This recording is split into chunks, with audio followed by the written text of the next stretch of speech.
Hey, what's going on, everybody? It's Alex from TCG Discussions coming at you with a first place shop championship Jiren Jack profile. Um, this deck is really strong. I first off just want to give a quick disclaimer. I love Jiren as a character. He's like my first or second favorite character in Dragon Ball, period. Like between Super Brawly, just that Brawly, not the other one, and Jiren. Both of them are just powerhouses. I love Jiren's like stoicism and dedication to becoming stronger, and like how that transformed him into being the strongest. And I know a lot of people think he's like a gray, bland alien, bland black backstory kind of guy, but I mean, personally, I like really liked him in the series, and so since set 2 when they released the Red Jiren, the 4-drops, I was wanting them to make a Red Jiren deck because of the fact that it's red and the SR is red, and they made nothing but yellow decks, and it was like lame, like really lame. And when they made this deck, though, I lost my mind. It was like, yes, finally, like I will play that even if it's bad. Like I'll try to make it as good as I can, but I'll still play it. But as it turns out, this deck is incredibly broken and good. So, not much to say. I went undefeated round 1, 2-0'd, round 2, tied and drew, and I was playing against blue, of course, and then round 3, 2-0'd. And I played Majin Vegeta round 1, SS3 round 2. No surprise that I tied there.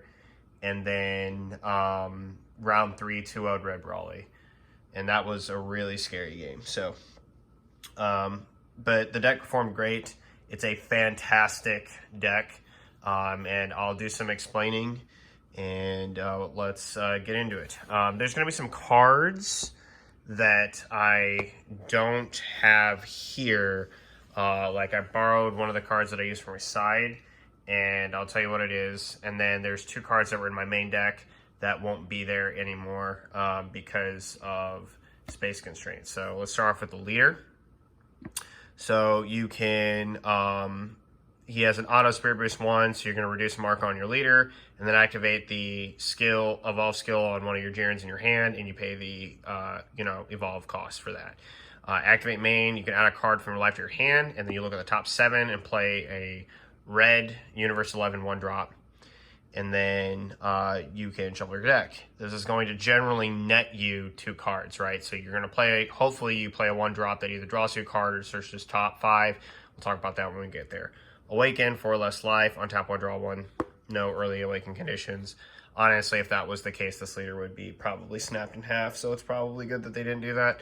But on this side, you can attack and draw a card, and then same spirit boost effect. You can pay the evolve cost. That's also not once per turn on either side, by the way. So it's just really important that like you keep that in mind because, if you play that long game, and you just, you get out there into the waters, you can just keep doing the spirit boost as long as you have markers. And then auto limit 2 on your turn when you evolve. This leader gets 5k, so limit twice. So he can be a 25k base and sometimes higher. So we'll talk about the specific circumstances when that is. But let's get into the profile. The pivotal piece of the deck, but also the bait.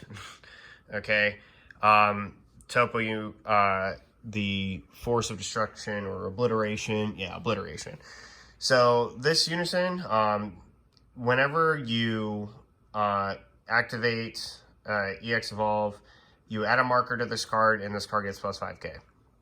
So it becomes 10k, and it gets a marker. And that's during both players' turn, but it's only once per turn. If it was more than once per turn, this unison would be fantastic and great, but it's not. And then its plus 1 is you're going to add a marker to it, and then at the end of the turn, you can play a red, choose up to 1 red battle card with an energy cost of 1 from your hand, and then you play it in rest mode, which is really good. And then activate main, -7 if your opponent has 3 or more life, deal 1 damage to your opponent. That activate main does not come up, but it kind of can, and I'll talk about that in a minute. But it's really good. Actually, probably could have won me a game today. Now that I realize it, I was not thinking about it. But then on to our 1-drops that we play.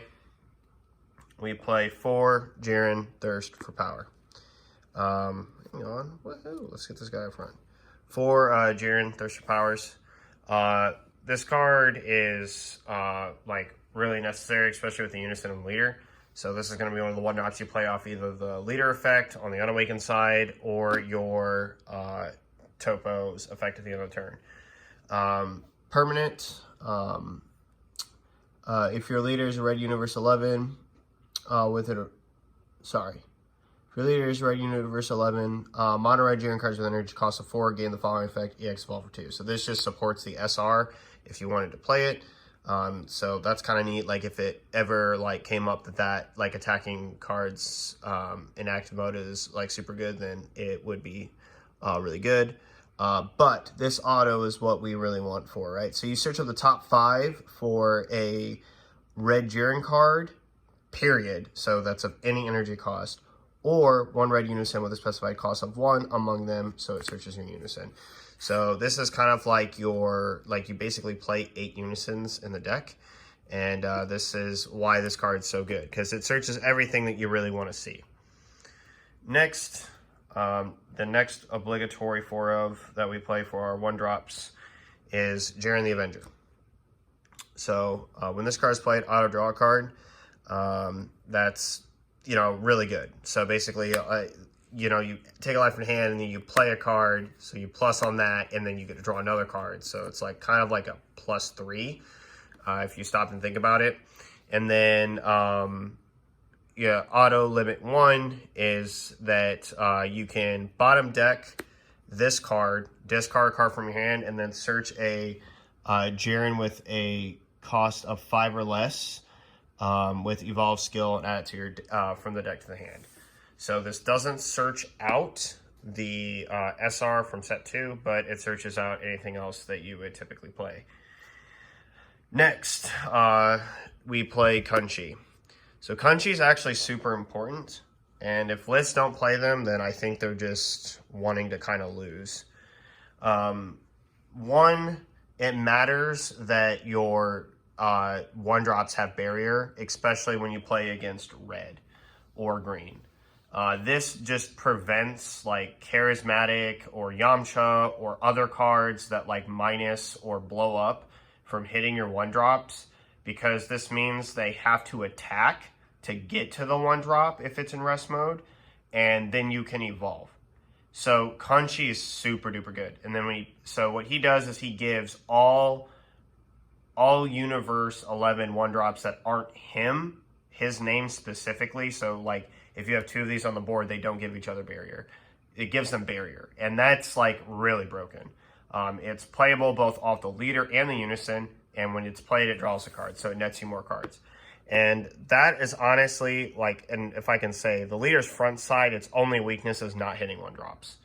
Like, honestly, I might try to pick up some of the draft box ones just to have more 1-drops. But the deck also, once it flows to a certain point, it's going. So then next we have 4 Jiren Devastating Might. This is probably like one of the key pieces of the deck. So when this EX evolves for free, so the Spirit Boost, EX Evolve, the way that's going to work, you're going to Spirit Boost, -1, EX Evolve, play this card. Your Topo is going to get buffed 5k and gain a marker. You're going to minus something 10k, and you get to draw a card. And that's like one of the things about this deck, right? So like normally when you evolve, you're committing to that card, right? But then like it draws another card, which I can't stress enough. That's great. This card can easily become a +2. They lose a card and you gain another card in your deck. You didn't lose this card because it evolved, and it just turned your your 1-drop into something stronger. Next we play 4 Jiren Surge of Strength. This is your key offensive piece of the deck, 100%. What it does is EX evolves, limit 1 for 1, and sorry, my wife just got home. But it EX evolves for limit 1 for 1 red energy on top of a 1 drop or a 4 drop Jiren. So it can go on top of Devastating Might, or it can go on top of any of your 1 drops. There's a permanent that says if this card would be removed from your battle area by opponent's skill, you can either take a life, or you can take 2 cards underneath and put in the drop area. This is super important. That makes this card extremely hard to remove, and it means they have to attack it. So if it's a 19k, unless their leader buffs them 5k, themselves 5k, they're not really going to get a whole lot of value in that regard. And then the other thing is that taking a life just means you got another card.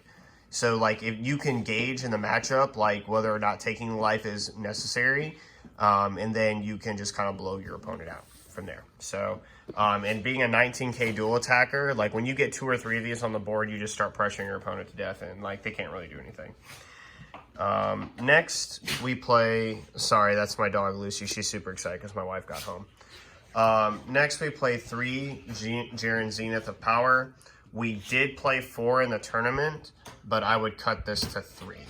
And I'll talk about like what you can, what I'm going to replace it with. But this is like one of the key boss cards besides your SCR that you use to finish the game. It is Double Strike, 35k, EX Evolve limit 1 for 2 red energy, and it can only go on top of the 4 or 5 drop Jiren. When this card is played, choose up to one of your opponent's battle cards, ignoring barrier, it gets minus 35,000, and then you can't play non-Unit 11 battle cards for the turn. So if you play this, keep in mind, you can't play Yamcha's Merciless Barrage. That's it. Or the blocker negate thing. But we'll get to that when we get to our defensive package of the deck. And then activate main once per turn. You can place 1 card underneath this card into the drop area, stand him, and your leader gets 5k for the turn. So that's where it gets a little ridiculous, because it basically is a dual attack, double strike 35k that's going to buff your leader 5k. And that plus 5,000 really matters, especially with your leader's Awakened Side limit 2. So your leader can potentially go up to 30k. And something I didn't mention about this, because I'm a dingus, auto, when this card is played, it buffs either another red U11 battle card or your leader by 1,000 power. So like your leader can become 16k, which means if they swing a bunch of 15s at you, they have to spend a card in their hand to attempt to deal damage, right? This matters against combos. It makes things a little bit simpler for you to combo out as well. So if they go to 20, for example, on a 15k swing, you still only have to commit 1 card instead of 2. And then another way this comes up is on offense. If you've evolved into this card and it's one of the cards, you can make your leader like 31k with this or something like that, and your leader can get pretty big. But this ability, right? So the Spirit Boost, I'm not sure if I explained it well enough. The Spirit Boost activates when your opponent attacks, and so you can just immediately like drop this guy down and minus some 35k or evolve into what you need to. So onto our defensive package of the deck, we play the 4 thematic super combos. Now, if this might be better being Raditz, but personally, it wouldn't really matter all that much, because the thing is about Raditz, when you get down to low hand size, you just sometimes have to put a card on the bottom of the deck that you really don't want to use it, and this card just straight draws 0-10k at 4 less life. And then it also has an auto limit 1. If your leader is red and you choose one of your unison cards and remove a marker from it, you may place this card from your hand underneath the card, add a marker to the chosen card, and then draw a card. So if you really want to filter it underneath, draw a card, buff your unison, you can. So that's another way to like kind of empower your unison. But it's the super combo that we play, and I think it works out fantastic given what the deck does. Next, we play 4 Yamcha's Merciless Barrage. This is incredibly necessary in the deck. Why? Because it protects your unison. It also makes your EX Evolve super strong. So Now, when you get a free EX Evolve on the Spirit Boost attack, if Yamcha's, been played, you basically minus something 25k total. And if you want to take it a step further, if you evolve the 8-drop that turn as well, you've now minus something for a total of 15, 25, 35, so 60,000 power, right? That is an actual possibility to do.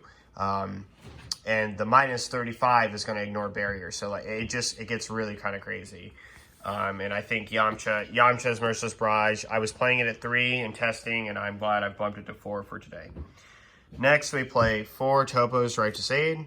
This may seem like kind of a, why would you play this card as a negate? But the thing is like Jiren can put on so much pressure early that and set up so quickly that if you buy your turn back with Topo, your opponent just gets super salty and sad. So there's lots of things that we do we play in our defensive package to make Topo better, so the cost isn't that bad. I will also say this, against blue, Topo baits God Sealing a lot. This means like, one, you don't have to tap a lot on your turn to do stuff. So like after turn 3 or 4, you have plenty of energy, trust me. Unless you want to commit the 2 to evolve on your turn, that sometimes happens. And then we play other defensive cards to play to like help aid us in those like pinch moments. But Topo, one, can be played if you play your Jiren, right? So if they attack and you want to kill a card, Topo can still be played, which is really good. And 2, the fact that Topo comes down and makes them discard cards, trust me when I say you cannot afford to be discarding very many cards against this deck.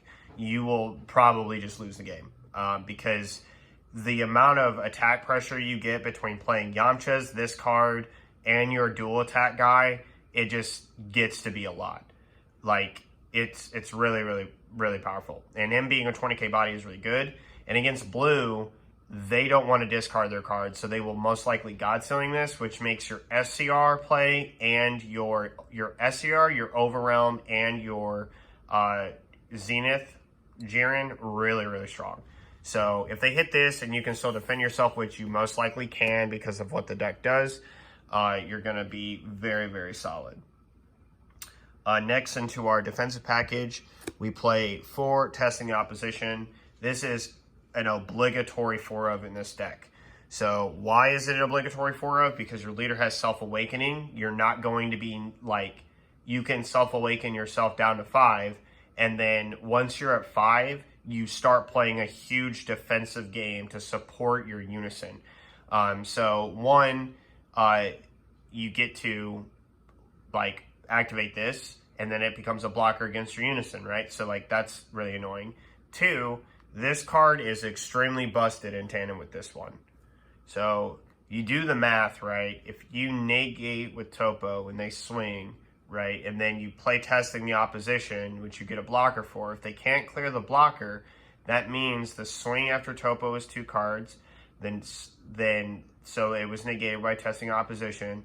The block will be another 2 cards, and then to swing at whatever they're attempting to swing at with that next attack, it'll be 2 more cards. No one's going to discard 6 cards. I promise you they're not. And if they do, they've probably lost. They just probably have. Unless they know that they can commit, and it's probably not going to happen. These 2 cards in tandem are absolutely ridiculous. And so, like, it's just one of those 4-ofs that we decided to play. And do not regret that whatsoever. On to the last of our defensive package that we now play. These were not in my deck for the tournament. I'll tell you what they were. They were another Zenith the Power, which I helped a friend out. I didn't need 4, and so I traded him 1 so he can start playing Jiren. And the other one was the 5-drop Jiren. So let me talk about the 5-drop promo. I've gotten 2 of them, and I'll tell you right now, I don't like them at all. One, being a 5-drop 15k feels bad. It feels real bad. 2, activating the EX Evolve effect on your opponent's turn with that card does like literally almost nothing.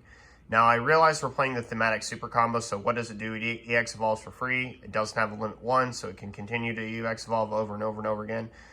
But the thing is that the promo searches like top 5 or top 7 or something like that, and then it can add a card, a U11 card to your hand, and then you bottom deck a card. Well, there's a huge problem with that. And like the bottom deck effect is just terrible. Like, it's honestly just bad. Like, as a promo, it is not good, right? If it just straight drew you a card or added, that would be one thing. Like, if you look at all the other EX Evolves, they draw you a card. They are netting you another card. The fact that you have to, like, add a card to hand and then discard another card or get rid of another card, it's really kind of bad. And why is that bad? Because we play this guy right here. So this guy has his limit 1 to be able to bottom deck himself. You discard a card and add any card you want. Already serves the purpose of what you'd be searching. The only other card that you're missing is this. Unless you're missing Zenith, right? But the thing is with Zenith, you're not trying to see Zenith early in the game. You're really not. If you do, great. If you don't, it's whatever. And the likelihood that you're not going to see it through this card or any other means of drawing in this deck is very unlikely. So even that, right? Like, there's nothing you could really want in your hand that bad off that promo search that makes that promo worth what it is, but 2, worth a slot in your deck. It should just be a better card. And here's the other thing. Think of it this way. You're playing an EX Evolve that is as strong as your 4-drop, which means if you evolve it on your 4-drop, it's going to do nothing. And you're going to search for what U11 card. Like, what U11 card could you possibly add that is not another card that's not U11 that's better to have in that situation? Right? So, for example, if testing the opposition is in my hand, what U11 card could I possibly want that's better than testing the opposition besides Zenith? And even in that situation, it's not that serious. I think in all my testing games, I've probably played this deck like 30 times. That card searching top whatever has only come up once. And the cards I'm replacing it with, aka these 2 cards, right? This for the Zenith and this for the promo that I played, because I only played 1 today. They are just straight better, right? This being a minus 15k is just 1-drop, negate, pitch, minus 15k to 2 cards is just going to be better. So, honestly, if you want to build this deck and you think you need the Jiren, the new red Jiren promo, you really don't. In my opinion, it's not a very good card. But is that all you got? Yeah, that's going to be straight broken. And I found out that that's going to be broken after I sighted in Violent Rays today. And I was like, oh yeah, I sighted out Topo. And now I can get negate and do stuff to my opponent for only 1 energy. Oh, yay. So on to our one-ofs. We play 1 Secret Identity Mass Saiyan. Obvious board clear. Attack extender. The 25k does matter. But it's just extra removal on top of what you got. Like, if you can't hit everything, or like the only thing you have is like your Jiren, you're like 1 Jiren play for the turn, because it is an auto limit 1 for the minus 10 Jiren. Yamcha just didn't take care of it, but its energy cost is in range. You just do it. You get rid of it.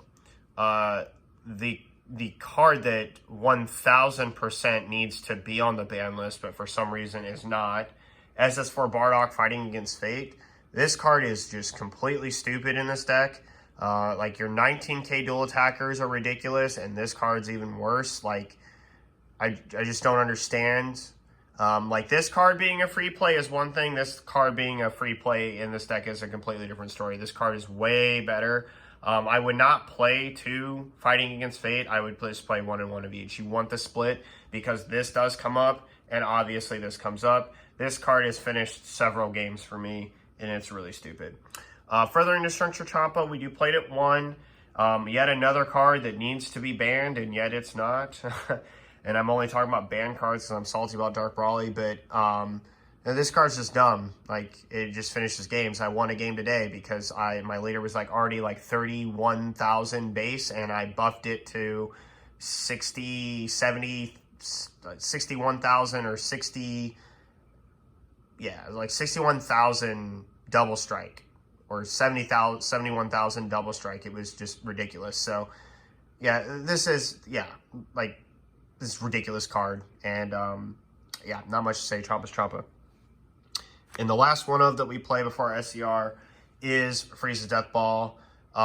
This card is a flex card that you use in matchups where you know your opponent can either all in and commit, or it's another one of those sneaky minus cards that you bring in. It can instantly swing the tempo of a game. And so it definitely merits a spot in here. It's actually so good that it's probably better to have another copy of it over the Champa, just because of what it actually provides to the battle itself. So for example, like let's say you're playing in the mirror and you swing with your Zenith, and then you go to, well, actually that probably wouldn't work because, yeah, that wouldn't work. Scratch that. Well, yeah, this is going to matter. So like when you get to minus something with like, whatever it is, like you're playing against red and your opponent can minus, the fact that the activate battle buffs the card for the battle, it just comes up. And the minus is clear. That helps. And the free 25k swing, well, not free, but for 1 energy, a 25k swing is super good. So those are the ones we play. They worked out fantastic. I saw all of them at least one point today. And our SCR that we play is the SS Son Goku Frieza Miraculous, I believe it's Conclusion. It is Ultimate Dual Attack, 40k. I'm going to just start off by overhyping this card. This card needs to be one of the staple red SCRs that we start playing as red, period. It is one of the best finishers this game has, and I honestly don't care what anyone else says. It is 40k dual attack, right? Permanent.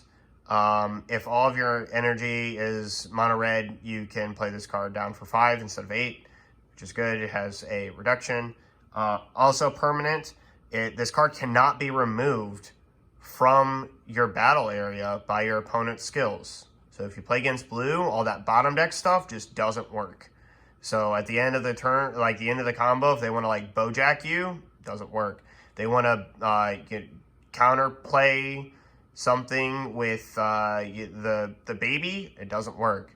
So they really they can't get rid of this when you play it.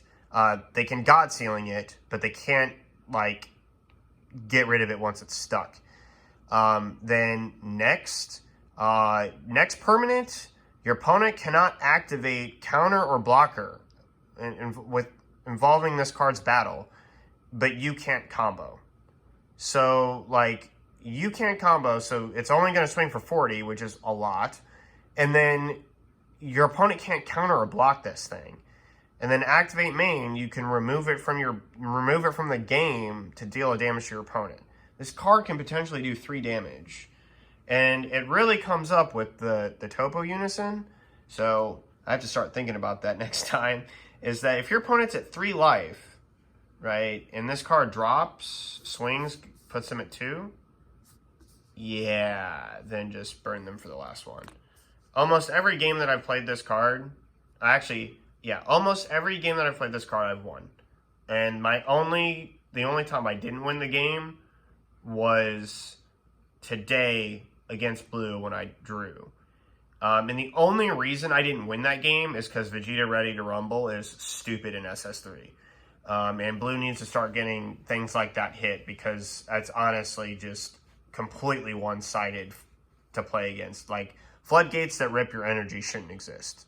Like, if I want to discard or bottom deck cards, that's one thing, but ripping energy is a completely different ballgame. So, but this SCR is insane. And if you don't think that, I'm just going to repeat what I've said. It has a permanent it has permanent for energy reduction.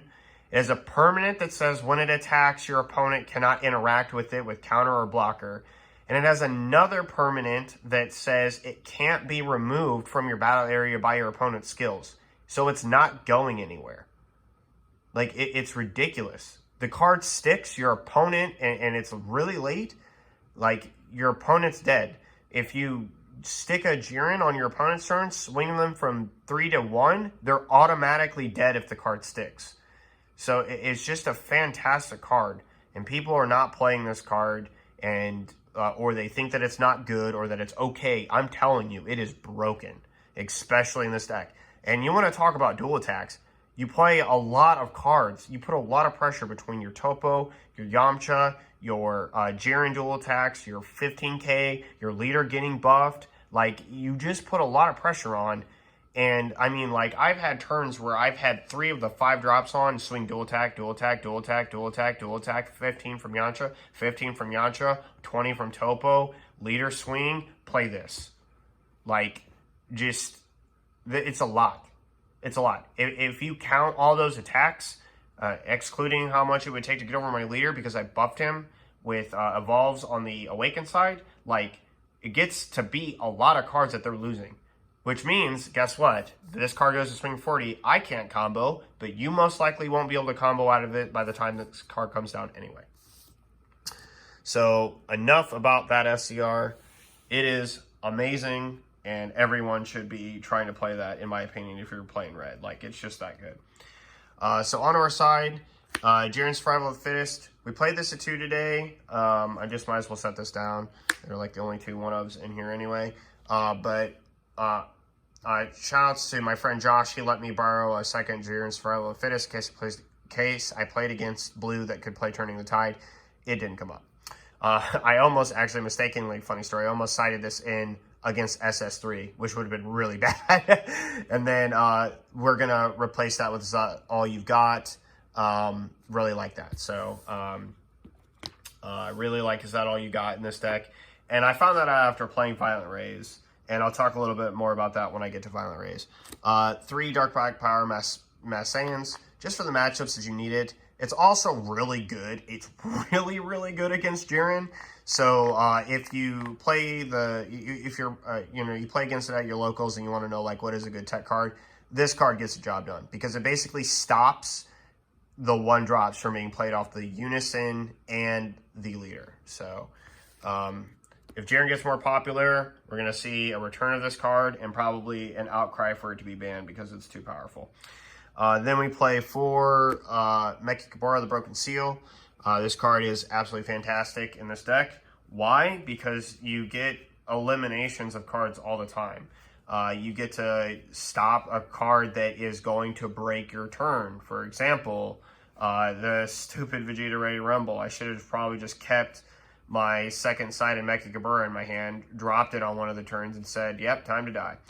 But you can just call key cards. Like, this card is fantastic. It's a prohibition, right? Like a temporary prohibition. Like, this card should be, in my opinion, in the side of almost every single deck. Like, if you know what you're playing against, like, this card's value just becomes invaluable.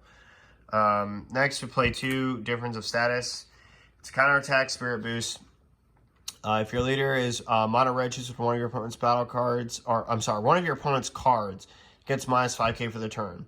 Then if you removed a marker from your red Unison card using this card skill, choose up to one of your opponent's cards and it gets minus 5,000 for the turn for each marker you remove from the skill. So, why is this card in the side? So, 1, if you know you're going to play against aggro, this card comes in almost immediately.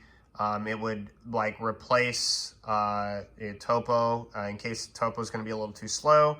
It's going to replace anything that will be low ground. You play against King Vegeta, you're going to play this card because they're probably not going to attack your units because they want to kill you. Because the longer the game goes, the more likely you are to win the game. And the thing is Difference of Status is a 0-cost counterattack. That is huge. Secondly, if you're like, the later the game goes, the more powerful this card gets.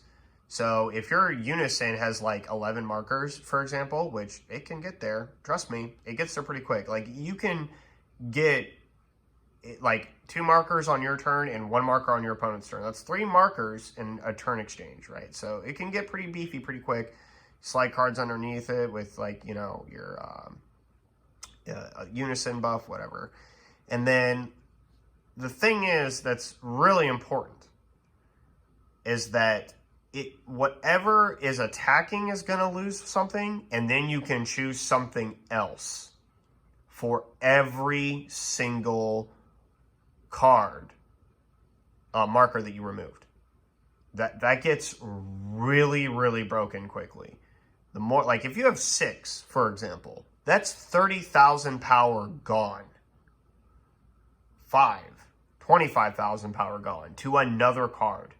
It says card, not just battle card, leader card, unison. So, right, it hits all of them. And that is really, really powerful. So, really comes up against aggro.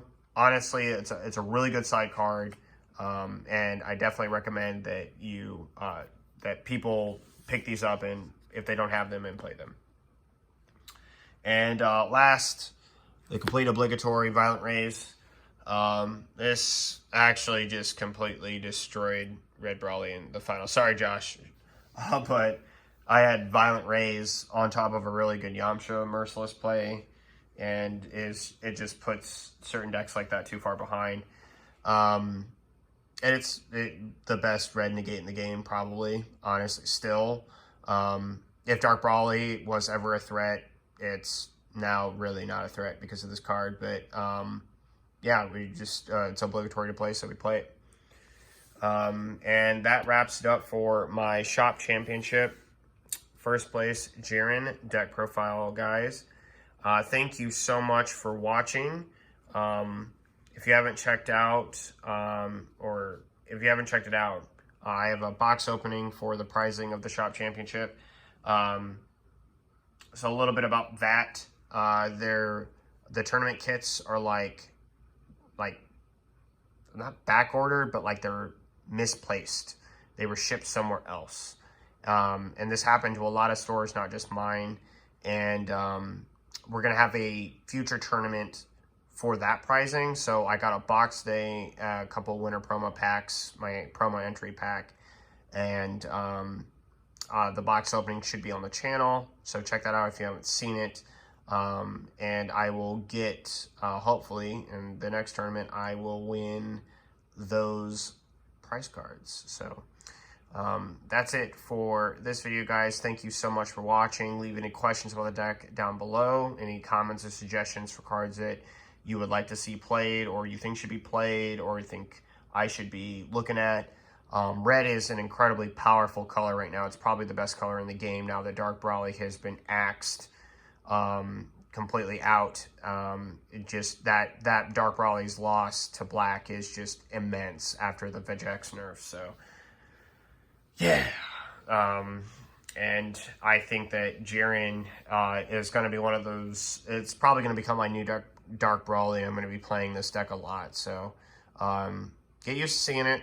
It's not going to go anywhere anytime soon, and I'm going to continuously try to update and tweak the deck with things that I see fit. Oh, let me talk about why Is That All You Got is such a good card to play in the whole Violent Rays thing. So I talk about like how Jiren doesn't need to do a lot defensively,